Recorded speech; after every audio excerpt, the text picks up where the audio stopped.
भारत की संसदीय समिति।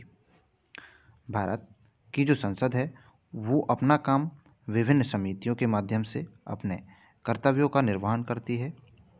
दूसरी, ये समितियां सदन द्वारा नियुक्त होती हैं या फिर निर्वाचित होती हैं या अध्यक्ष या सभापति द्वारा नाम निर्देशित की जा सकती हैं। ये अध्यक्ष सभापति के निर्देश अनुसार कार्य करती हैं और अपना प्रतिवेदन सदन को या लोकसभा अध्यक्ष या सभापति को सौंपती हैं।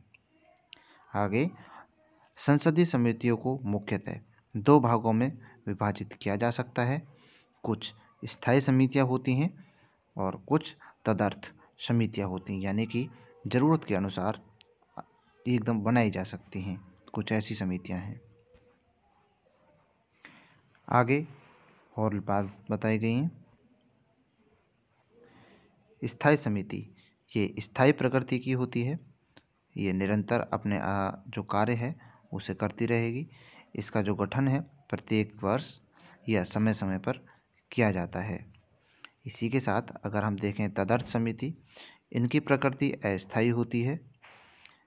इन्हें जिस उद्देश्य के लिए इनका गठन किया जाता है उसका पूरे होते ही इसका कार्यकाल भी समाप्त हो जाता है। स्थायी समिति, स्थायी समिति के जो अंग हैं उसमें पहले आता है हमारी वित्त समिति, दूसरी आती है हमारी विभागीय समितियां, जांच समिति, परीक्षण एवं नियंत्रण के लिए गठित समिति, सदन के दैनिक कार्यों से संबंधित समितियां, और छठी है सदन समिति या सेवा समिति। वित्त समितियों में लोक लेखा समिति, प्राक्कलन समिति और सार्वजनिक उपक्रम समिति शामिल होती हैं। आगे है अपवाद स्वरूप कुछ समितियों को छोड़कर लगभग सभी समितियों में लोकसभा और राज्यसभा के सदस्यों का अनुपात 2:1 रहता है, यानी कि 2 सदस्य अगर लोकसभा से हैं तो 1 सदस्य राज्यसभा से होगा। लेकिन साथ में कहा गया है अपवाद स्वरूप, यानी कि कुछ में आगे पीछे हो सकते हैं। जैसे लोकसभा समिति में कुल अगर 22 सदस्य हैं जिनमें से 15 सदस्य लोकसभा से हैं और 7 सदस्य राज्यसभा से हैं, तो इस तरह से समिति बनाई जाती हैं। तो उनके जो सदस्य होते हैं उनका बंटवारा इस तरह से किया जाता है कि लोकसभा और राज्यसभा के सदस्यों को उसमें शामिल किया जाए। ये जो समिति होती हैं भारत सरकार के विनियोग, लेखा और उन पर नियंत्रण और महालेखा परीक्षण के प्रतिवेदन की जांच करती हैं। इन समितियों का कार्यकाल 1 वर्ष का होता है, जबकि जो प्राक्कलन समिति है उसके सदस्यों की संख्या 30 होती है। इसके सदस्य केवल लोकसभा से निर्वाचित होते हैं। तो प्राक्कलन समिति ज़्यादा इम्पोर्टेंट हो जाती है क्योंकि इसमें केवल लोकसभा से ही सदस्य निर्वाचित होते हैं। यह समिति यह बताती है कि जो प्रकलनों के निहित नीति के अनुरूप क्या मितव्यापी बरती जा सकती है, संगठन, कार्यकुशलता और प्रशासन में क्या क्या सुधार किया जा सकता है।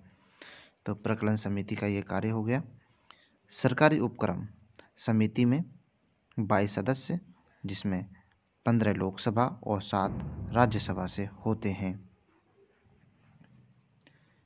यह समिति सरकारी उपक्रमों के प्रतिवेदनों और लेखाओं की जांच करती है।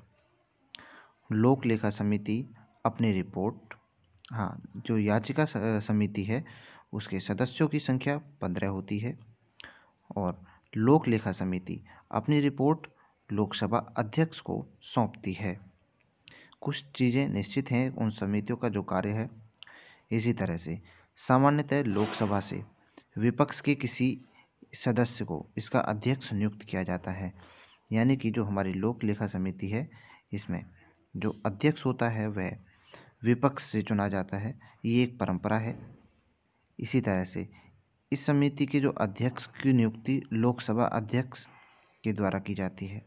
लोकसभा अध्यक्ष विपक्ष का जो नेता होता है उसमें से चुनता है और उसे लोक लेखा समिति का अध्यक्ष बनाता है।